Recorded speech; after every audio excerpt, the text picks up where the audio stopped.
Okay, welcome back to the 38 Special 357 Magnum reloading video series. This is number 4. And I'm going to be doing some case mouth belling in this video. So that's the second die right here. In a progressive press, 2 simultaneous operations happen at this station. One is the case mouth gets belled, and the pushing up of the case discharges a powder charge. They call it dropping a powder charge, using this automatic system. The Challenger set does not come with an automatic dispenser. It comes with a manual one that operates like this. The tube dumps out of this bell, and then the tube goes up and powder drops into this tube-shaped measure, which is called a drum.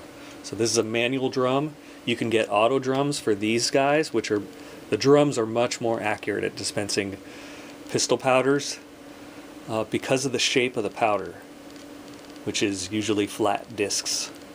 So anyhow, what I got to do now is I got to take this powder measure off of there. Got to raise the plate so I can take the chain off. Okay. And we do this.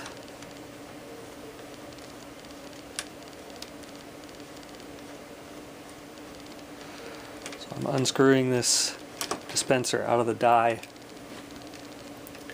But this is the plunger. When the case mouth pushes this up, it dispenses a charge. It slides this block.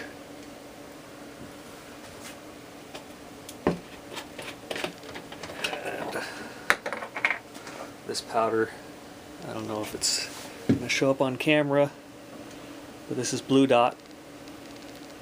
And it's named that because it has a blue, some of these little discs are blue.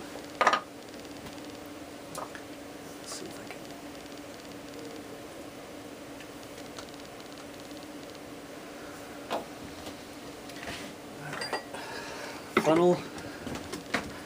Is that showing up on camera? Yeah.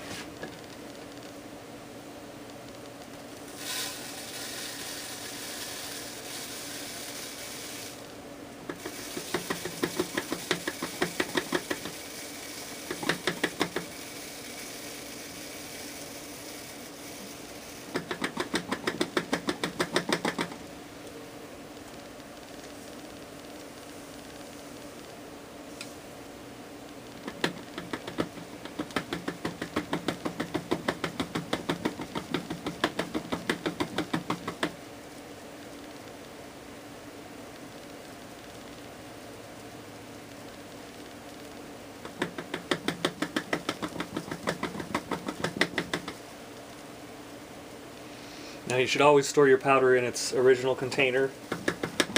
One of the main reasons for that is so you won't get it confused, forget which powder is in there. One of the great things about a powder like Blue Dot is that you can visually identify it by the blue dot. Another reason you don't want to leave your powder out in the hopper when you're not actively reloading is because it can absorb moisture from the surrounding air. Not a problem in dry climates, but it's pretty wet here. Okay.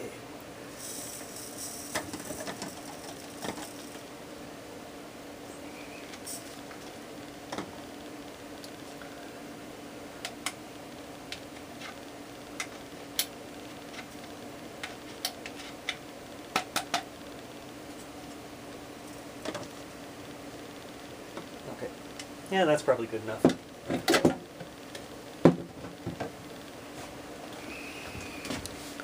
So, let's see. Can you see the blue dots in there?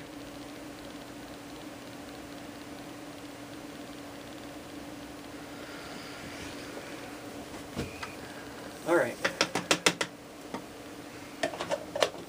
Back on that.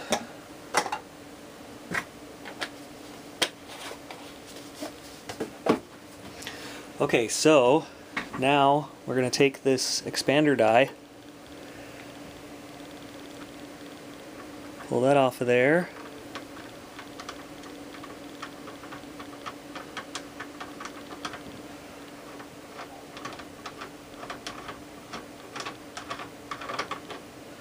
Okay, and we're going to boogie over to the single stage press. Set that down right there.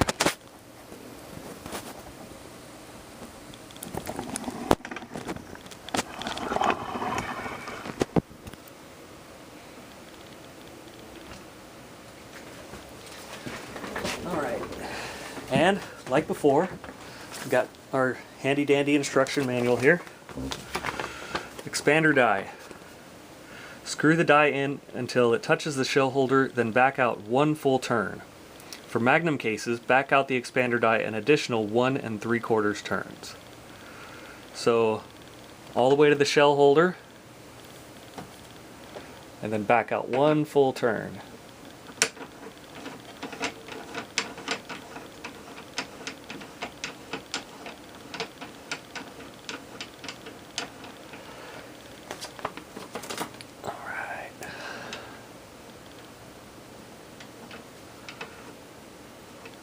Okay, it's kissing the shell holder there, so I'm just going to go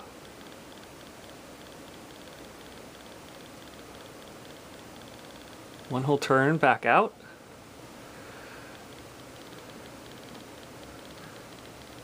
Hope that's showing up. And tighten that lock ring down while holding the body of the die in place. Finger tight's good. Okay, what else does it say here? Finger tighten the lock ring, adjust the flare to your liking. Turning inward increases the flare. For maximum case life, flare only enough to easily accept a bullet. Okay, and we're going to be flaring in one step instead of flaring and dropping a powder charge like would normally happen. So, or like what would happen in a progressive press. I've got these projectiles is what I'm going to be using today. They are 125 grain plated. The way you can tell the difference between a plated and a jacketed bullet is a jacketed bullet will always have some lead showing because the lead has to be swaged into the jacket. Plated will never have lead showing unless they, after electroplating it, and then like punch a hollow point into the front or something like that. So the reason we're doing this step is because if we try to set that bullet on there, you see it's just kind of cattywampus. So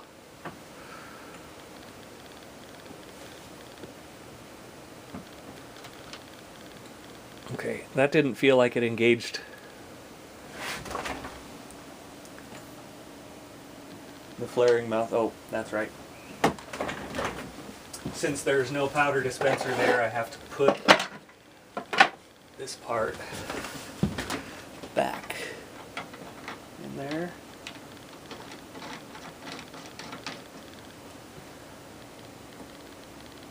And this is actually a powder dispensing funnel, so if you had the ability to do so, you could measure your charges beforehand, and then when that is up at the top, then you could just dump your powder measure in there. But we're going to be doing these in separate steps. So anyhow, so we go up, and I can start to feel resistance, and that's it. And you bring it back down, and it pops out. And now the case mouth is flared, hopefully enough that that bullet will sit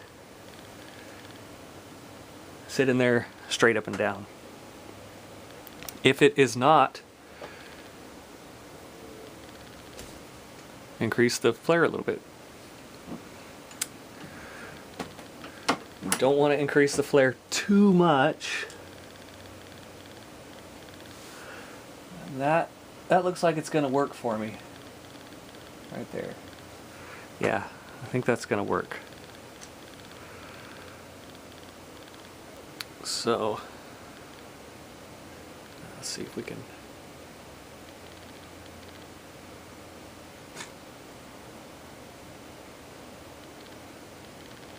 You can see the flare in there. It's just ever so slight. But it kind of shaves off a little bit of brass. So there's like a little piece of brass inside of there. See that shining?